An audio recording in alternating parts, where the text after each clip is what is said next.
Bonjour, s'il y a bien un mot hébraïque que tout le monde connaît, c'est le mot parnassa. Parnassa, ça veut dire l'argent, ce que les gens reçoivent.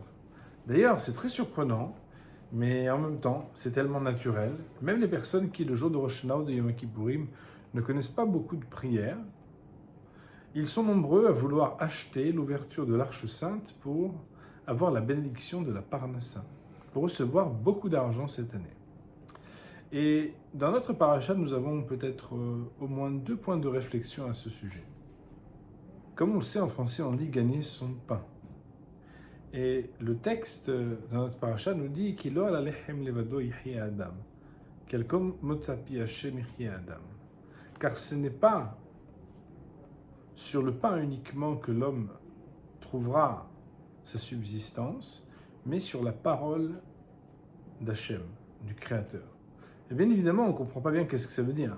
Bien sûr, il faut vivre matériellement et aussi spirituellement. Mais qu'est-ce que ça signifie? Eh bien, nos maîtres vont nous expliquer que dans notre paracha, on nous parle du pain du ciel. Le pain du ciel, c'est quoi? Lehem min hashemaim, c'est le surnom de la manne. La manne, c'est le pain du ciel. Ce pain du ciel avait des caractéristiques exceptionnelles puisqu'il prenait le goût qu'on voulait. Si on voulait manger une pizza, eh bien, on le demandait. Et si on voulait un hamburger, un steak, quelque chose, on pouvait aussi le commander. Mais il y avait quelque chose d'encore plus magique.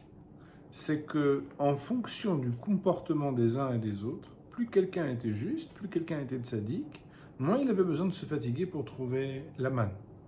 Elle tombait devant sa porte. Si quelqu'un était moins tzaddik, il se comportait moins bien, il devait marcher un peu. Et si quelqu'un était impie, quelqu'un de mauvais, il fallait qu'il marche énormément pour trouver sa subsistance. C'est un peu aussi le premier message que la Torah nous apprend.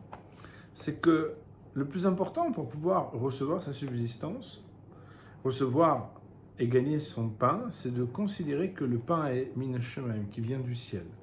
Et que puisqu'il vient du ciel, ma relation ne doit pas être pour le pain de la terre, mais ma relation doit être vis-à-vis de celui qui m'enjoint les paroles du ciel. Si je me comporte bien vis-à-vis du ciel, je recevrai le pain du ciel d'une manière facile et généreuse. Et alors tu mangeras, tu te rassasieras et tu pourras remercier. D'ailleurs, on le sait bien, c'est pas seulement le pain du ciel, puisque dans le désert, on a eu droit à des miracles exceptionnels. On pourrait se dire, mais attends, le désert, c'est un endroit très difficile.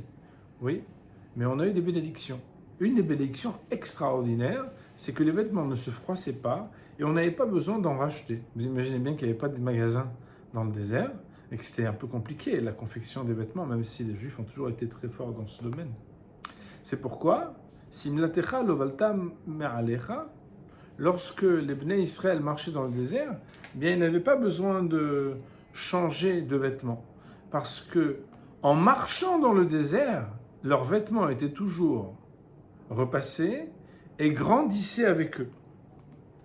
Mais il y a eu aussi quelque chose d'extraordinaire, qui est d'ailleurs la caractéristique d'Eretz Israël. C'est quoi?